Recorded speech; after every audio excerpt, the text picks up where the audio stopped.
Right, day 12, 8:56 Tuesday. I just got going here a little while ago. Trail's nice, but as you can see behind me, there's been lots of little blowdowns. This is the Big Daddy I came across and had to get around. Gonna navigate another small blowdown here.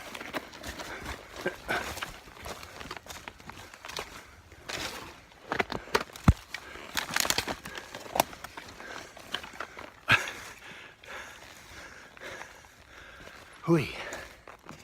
See a lot of that all over the place. Just walking along the trail. A whole bunch of deer over here. I don't really care too much about me being here, which is quite nice. I mean, they're right off the trail. Beautiful. I think 4 or 5 of them I see. Maybe another one back there. Yep, another one back there over the hill. Just want to show a little bit of the trail here as I meandered down it. It's been pretty gentle today. I mean, I've done my fair share of climbing over some blowdowns, going around them or what. But the sun's shining. It's a beautiful day. I think Skyline Drive is up above me. I've been paralleling it. The trail does virtually all the way through.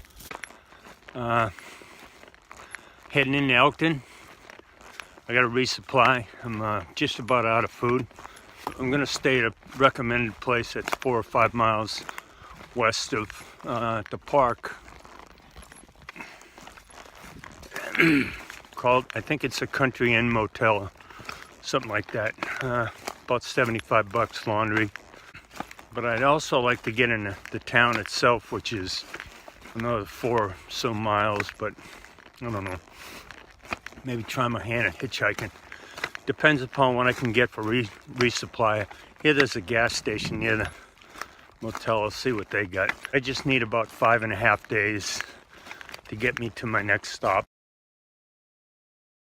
Before I give you a wrap up of the day, I just wanted to give you a little view around the room here. I've got stuff scattered everywhere. My Frog Togs ultra light, paper thin trousers and my rain jacket were what I was wearing most of the day when I was doing laundry.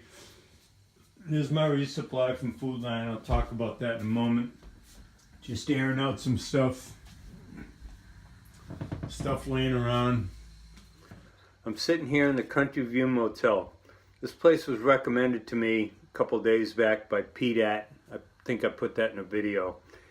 And it also got some pretty decent remarks on Gut Hook. Half mile before I got down there, I called City View Motel, but the normal shuttle that was available wasn't available. I know it's before all the hikers come through here, but maybe the locals are on board with hitchhiking hikers. And I got told the other day by a hiker, City, who I mentioned from Boston. You know, he said the best way when you hitchhike is to make sure that you have your pack and you have your poles. The difference between a hiker and a homeless person is poles. So my thought was it's 3 miles, and you know, if nothing pans out with the hitchhiking, I'll just keep walking and I'll get there eventually. I didn't want to walk anymore today, but I would do it if I absolutely needed to. I waited for a while, and then I started to get frustrated because all these cars are going by, and I'm thinking, hey, I'm Mr. Hiker out here, help me out. And a guy pulled over who rides around here and does work in the area.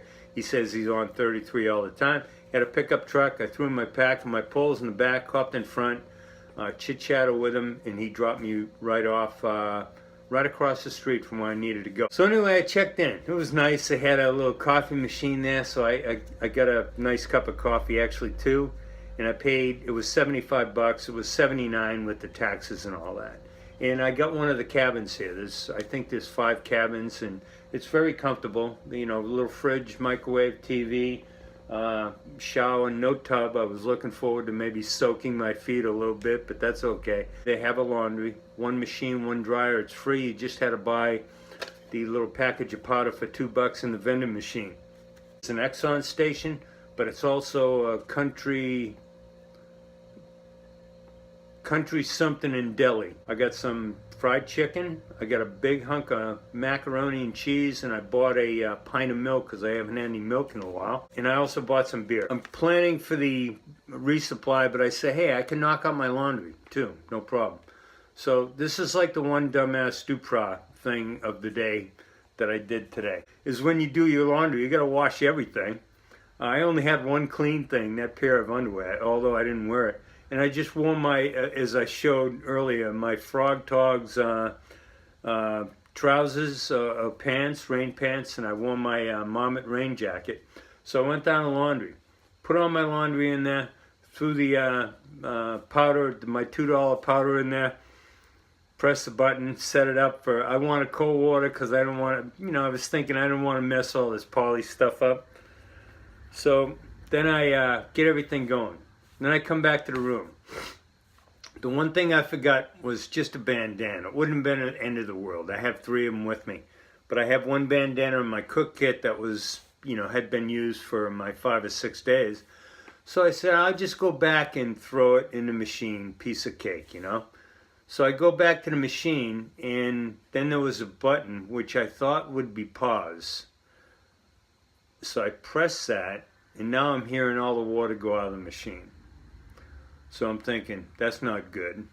So I opened the machine, put my bandana back, and I think I had to start all over. So now I'm just washing with water. But I gotta tell you, everything smells good, so it is what it is. So when the laundry was finally done, I'm starting to take the stuff out of the laundry machine. And unlike my washing machine at home, and I think most, things are sopping wet.